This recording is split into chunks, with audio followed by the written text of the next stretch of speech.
بسم اللہ الرحمن الرحیم۔ السلام علیکم۔ مثبت سوچ کے اوپر میں آج تھوڑی سی بات کرنا چاہ رہا ہوں۔ اوورآل اگر ہم دنیا کے حالات کی بات کریں اور خاص طور پہ اگر ہم پاکستان کے حالات کو تھوڑی دیر کے لیے ذرا ریویو کریں،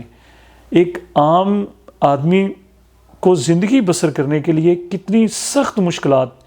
بلکہ میں یوں کہوں گا کہ چیلنجز کا ایک پہاڑ ہے اس کے سامنے، صرف زندگی بسر کرنے کے لیے جو مڈل طبقہ ہے، جو جاب کر رہے ہیں یا چھوٹے سکیل پہ، چھوٹے لیول پہ جو چھوٹے جو بزنس کر رہے ہیں، ایسے ہے کہ جیسے ان کو زندگی کو آگے چلانے کے لیے ایک جنگ لڑنی پڑ رہی ہے۔ آپ شروع ہو جائیں، ذرا آپ بجلی کے بلوں سے ذرا سٹارٹ کر لیں، اتنی ایک انسان کی پورے منتھ کی انکم نہیں ہے جتنا اس کو ایک مہینے کا صرف بل آ رہا ہے۔ باقی روزمرہ کی جو اشیاء ضروریہ ہیں، بچوں کی فیسیں ہیں، یا کوئی میڈیکل ایمرجنسی ہو جاتی ہے، یا اس طرح کی جو دوسری جو ضروریات ہیں، یعنی کہ وہ بوجھ کے نیچے دبا پڑا ہے انسان، ڈپریشن کا، انگزائٹی کا شکار ہو رہا ہے۔ پیشنٹ کی تعداد جو ہے وہ بڑھتی چلی جا رہی ہے، اور بالآخر کیا ہوتا ہے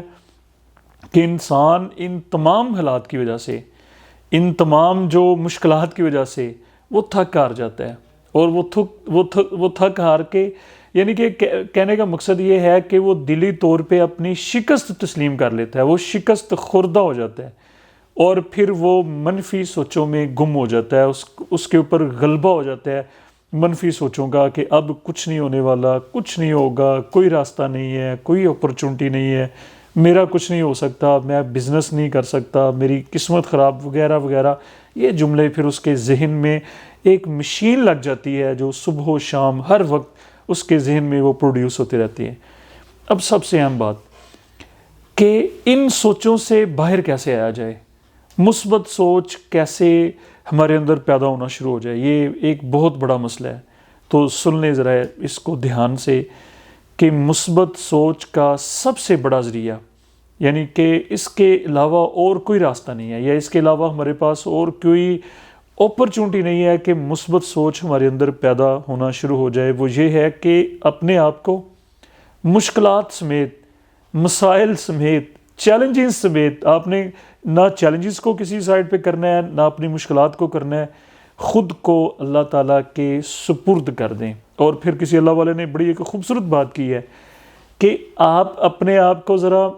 پورے یقین کے ساتھ سپرد کر کے دیکھیں تو صحیح پھر بنتا کیا ہے، اور پھر اللہ تعالیٰ سے تعلق کی ایک ایکسرسائز کریں، صبح و شام، بلکہ 24 ہر وقت کریں، صرف نماز کے ٹائم پہ نہیں، ہر وقت کریں۔ مثلا آپ ڈرائیو کر رہے ہیں، آپ کہیں جا رہے ہیں، آپ موٹر سائیکل چلا رہے ہیں، آپ گاڑی تو اپنے ذہن میں اس بات کی ایکسرسائز کریں کہ اللہ تعالیٰ میرے ساتھ ہے۔ کوئی بھی مسئلہ آتا ہے اس کو اللہ تعالیٰ کے سامنے پیش کریں، اللہ سے مانگیں۔ نماز کی کوتاہی تو بالکل نہ کریں، بلکہ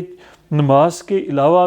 بھی اللہ تعالیٰ سے، جس طرح میں یہ کہہ رہا ہوں کہ 24 گھنٹے دوران سفر، آپ کہیں اپنے آفس میں ہیں، کام کی جگہ پہ بیٹھے ہیں، تو اللہ تعالیٰ سے کنیکشن، اللہ تعالیٰ سے رابطہ، کہ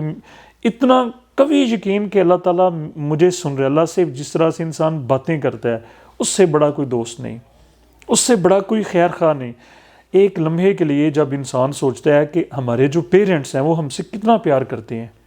ہمارے ساتھ کتنے مخلص ہیں، تو اللہ تعالیٰ جو ہمارا خالق ہے، جس نے ہمیں وجود بخشا، جو ہمارے نفع نقصان کا مالک ہے، اس سے بڑا کوئی خیر خواہ، اس سے بڑا کوئی دوست ہمارا ہو سکتا ہے؟ تو اس سے رابطہ یقینی بنائیں۔ یہ واحد راستہ ہے مشکلات سے باہر آنے کا، یہ واحد راستہ ہے منفی سوچوں سے باہر آنے کا، یہ واحد ہمارے پاس ایک راستہ ہے جناب آگے بڑھنے کا۔ اور اس سے اگلی بات ذرا دھیان سے سن لیں کہ سب سے بڑی نشانی اللہ تعالیٰ سے رابطے کی، یعنی کہ ہم نے کوشش کی، ہم نے ایکسرسائز کی، ہم نے بھرپور اللہ تعالیٰ کے ساتھ رابطے کی کوشش کی، تو اب کوئی ایسی نشانی، ہمارے ذہن میں یہ سوال آتا ہے نا کہ کوئی ایسی نشانی کہ اللہ سے ہمارا رابطہ ہو چکا ہے، ہمارا ربط تعلق بن چکا ہے، ہمارا ریلیشن بن چکا ہے، ہم کنیکٹ ہو چکے ہیں اللہ تعالیٰ کی ذات سے، تو اس کی سب سے بڑی نشانی یہ ہے کہ جس کا رابطہ اللہ تعالیٰ کی ذات سے قائم ہو جاتا ہے، وہ پھر منفی باتیں چھوڑ دیتا ہے، کیونکہ اس کی منفی سوچیں ختم ہو جاتی ہیں، اس کو اپرچونٹیز نظر آتی ہیں، اس کو پاسبلٹیز نظر آتی ہیں، اس کو اندھیرے میں بھی روشنی نظر آتی ہے۔ اس کو جب سارے راستے بند ہوتے ہیں لیکن اس کا راستہ یقین کا کھلا ہوتا ہے، اسے پورا یقین ہوتا ہے کہ جب ساری دنیا بھی اگر ساتھ چھوڑ جائے، ساری دنیا بھی مجھے جواب دے دے، کچھ بھی دنیا کہے کہ اب آپ کا کچھ نہیں ہو سکتا، کوئی راستہ نہیں ہے، لیکن اللہ ہے، اللہ بند راستوں سے، اللہ پتھروں سے چشمے جاری کرنے کے اوپر بھی قادر ہے۔ اور ایسا ہوا ہے، تاریخ پڑھیں، آپ دائیں بائیں دیکھیں، کئی لوگوں جنہوں نے بھی خود کو اللہ کے سپرد کیا، جنہوں نے اللہ تعالیٰ کے ساتھ اپنے تعلق کو مضبوط کیا، ان کے اندھیروں میں بھی راستے بنے، ان کے پتھروں میں بھی چشمے، ان کے ساتھ معجزے ہوئے۔ جب کچھ بھی نہیں تھا تو اللہ تعالیٰ نے ان کے لیے اپرچونٹیز کی انبار لگا دیے۔ تو آخر میں مجھے اپنی دعاؤں میں یاد رکھیں۔ بہت شکریہ۔